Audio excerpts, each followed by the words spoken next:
ये कहानी एक लव स्टोरी से शुरू होती है, लेकिन हम सब जानते हैं कि लव को हॉरर में बदलने में देर नहीं लगती। इस शाम के लिए थैंक्स मिताली। मुझे लगा तुम मेरे घर कभी नहीं आओगी। वो भला क्यों गिरीश? बस यूं ही। कहां तुम कॉलेज की रोज क्वीन और कहां मैं। अब हम 2 महीने से एक दूसरे को जानते हैं, इतना तो बनता ही है। और फिर तुमने इतनी तैयारी भी तो की थी। कुछ नहीं, ये तो बस। और अच्छा है कि मेरा फ्लैटमेट तपस भी घर पर नहीं है, वरना कबाब में हड्डी ही बनता। तो डिनर हो गया, अब क्या करना है? टीवी देखते हैं।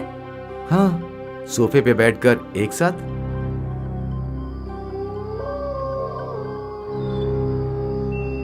सभी लोगों को सूचना दी जाती है कि शहर में कई वारदातें हो रही हैं। पुलिस को यह किसी सीरियल किलर का काम लगता है।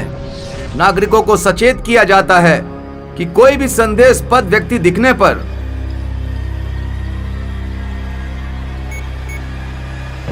Bad idea. छोड़ो टीवी, यहां खून खराबे के अलावा कोई बात नहीं होती। तो हम कहां थे? पर गिरीश। अरे छोड़ो, चलो हम बात करते हैं।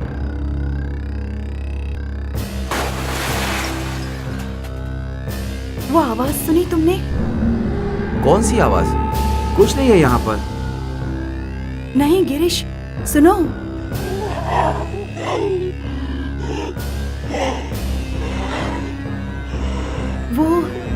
वो सुना तुमने? उस कमरे में कोई चूहा होगा, और क्या? क्या है उस कमरे में गिरीश? वो तपस का रूम है, मेरा फ्लैटमेट। मुझे डर लग रहा है, वहां कुछ तो है। अगर वो सीरियल किलर वहां हुआ तो? क्या बकवास है मीता। ठीक है, मैं देख कर आता हूँ। बस अब ठीक है? संभल कर। तुम यहीं रुको।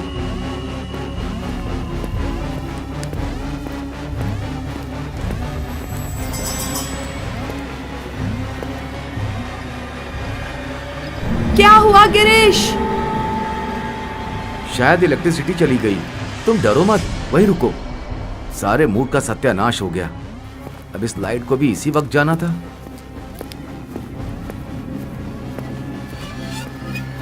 देखा, कुछ नहीं है यहाँ। मैं आ रहा हूं, डोंट वरी।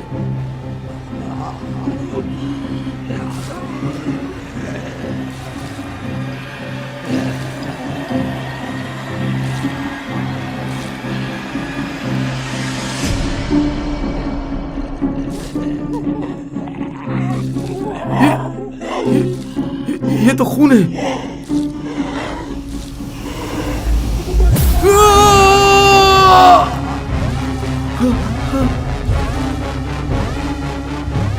मिताली, मिताली, वहां से हटना मत। यहाँ खतरा है। मुझे किससे खतरा होगा गिरीश? तुम? मैं तो पिछले 500 सालों से इसी तरह से जवान मर्दों का खून पीकर जिंदा हूँ। बोलो, कैसी लगी ये रोमांटिक नाइट गिरीश?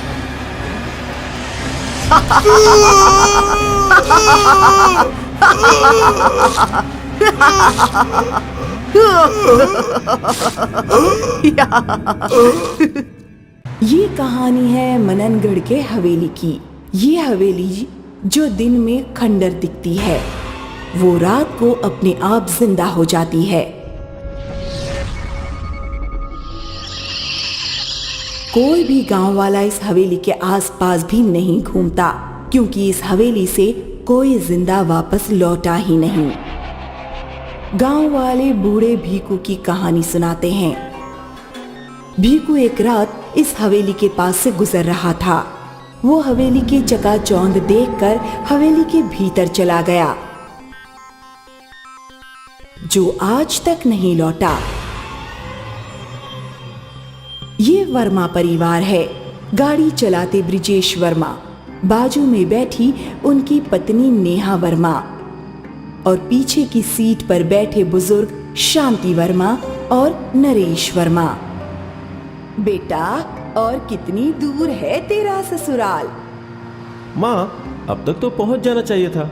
लगता है अंधेरे में हम रास्ता भटक चुके हैं। अरे कोई नहीं बेटा, आगे कोई इंसान दिखे तो उससे रास्ता पूछ लेना।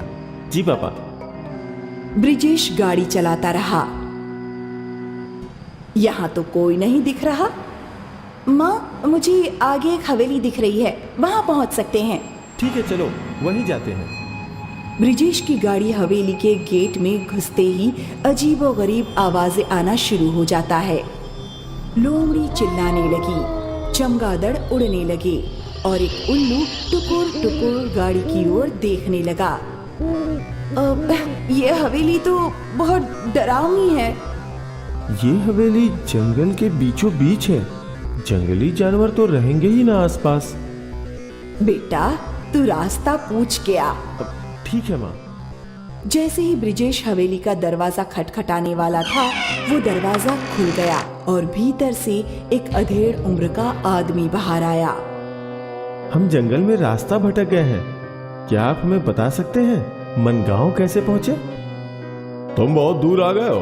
तुम्हें 30 किलोमीटर पीछे जाना होगा, लेकिन इतनी रात को जाना ठीक नहीं है। रास्ता भी खराब है और दुर्घटनाएं भी खूब होती हैं। चाहो तो यहीं रात भर आराम कर लो, कल भोर होते ही चले जाना। जी ठीक है। पापा, वो आदमी बोल रहा है कि हम बहुत आगे आ गए हैं और अंधेरे में वापस जाना ठीक नहीं है। रास्ता बहुत खराब है। तो क्या करें? उन्होंने बोला है कि हम चाहे तो हवेली में सुबह तक आराम कर सकते हैं। और कोई दूसरा रास्ता भी नहीं है, लेकिन मुझे ये हवेली ठीक नहीं लग रही। डरो मत, ये हवेली पुरानी है, इसलिए तुम्हें ऐसा लग रहा होगा। जब वो लोग हवेली में कदम रख रहे थे तो डरावनी आवाजें शुरू हो गईं। हमें वापस गाड़ी में लौट जाना चाहिए। तुम बहुत डरपोक हो।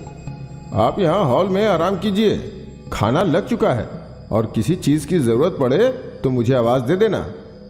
ब्रिजेश चौंक गया कि कैसे इतनी जल्दी इतना सारा खाना तैयार हो गया। इतने सारे पकवान! अरे ये कोई आम घर थोड़े ना है, किसी रईस इंसान की हवेली है। मुझे तो बहुत भूख लगी है। सारे परिवार ने चाव से खाना शुरू कर दिया, लेकिन नेहा को हर जगह डरावने साए ही दिख रहे थे। ये हवेली वाले कितने अच्छे होंगे ना, अपने मेहमानों का कितने अच्छे से ख्याल रखते हैं। और वहाँ दूर खड़ा भीखू बोलने लगा, मेहमानों को नहीं, बलि के बकरों को अच्छे से खिलाया पिलाया तो जाता ही है ना। पेट भर खाना खाने के बाद वो लोग अलग अलग सोफे पे सो गए। जैसे ही उनकी आंख लगी, सारे डरावने साए उनके आसपास मंडराने लगे। पहला शिकार नेहा। नेहा ने अपनी आंखें खोली तो काला साया उसकी ओर ही बढ़ रहा था, लेकिन उसके चीखने से पहले वो साया नेहा में घुस गया। फिर नेहा वहां से उठकर सीढ़ियां चढ़ने लगी। वो एक कमरे में गई और वहां एक झूले पे बैठकर झूलने लगी।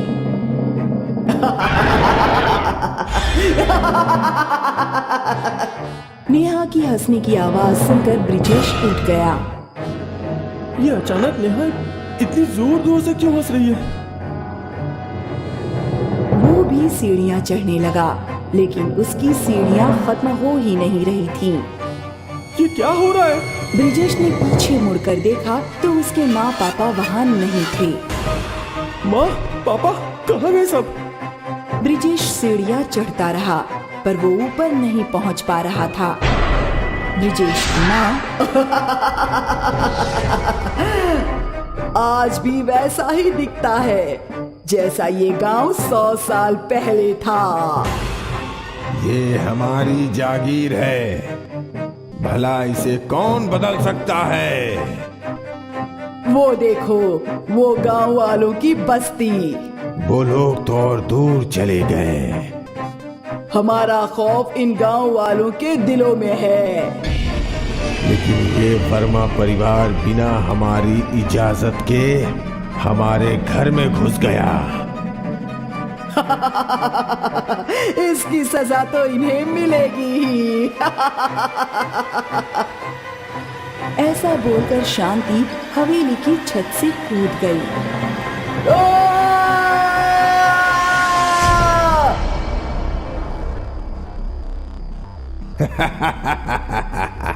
अब 3 लोग बचे।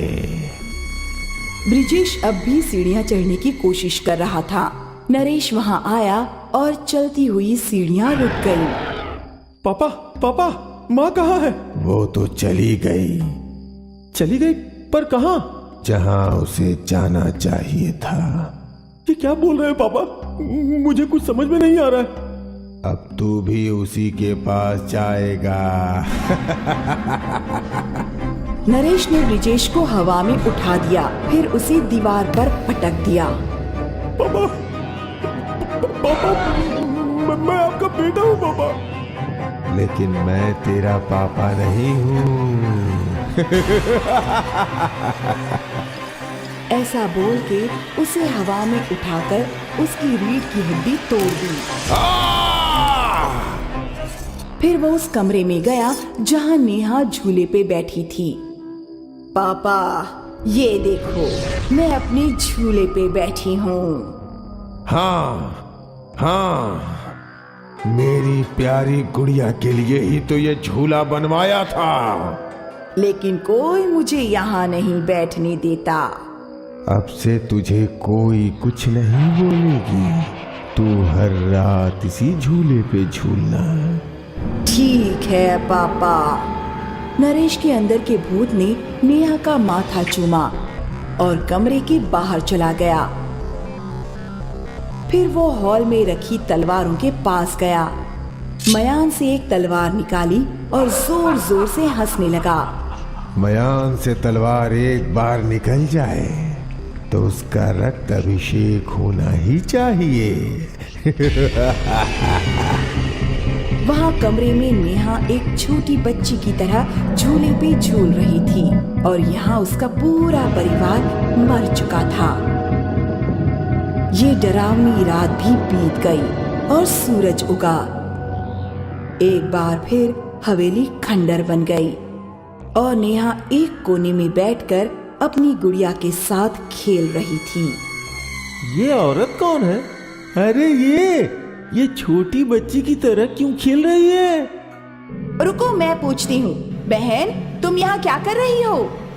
वो औरत नेहा के पास गई और नेहा ने उसकी आंखों में देखा। नेहा की आंखें लाल हो चुकी थीं।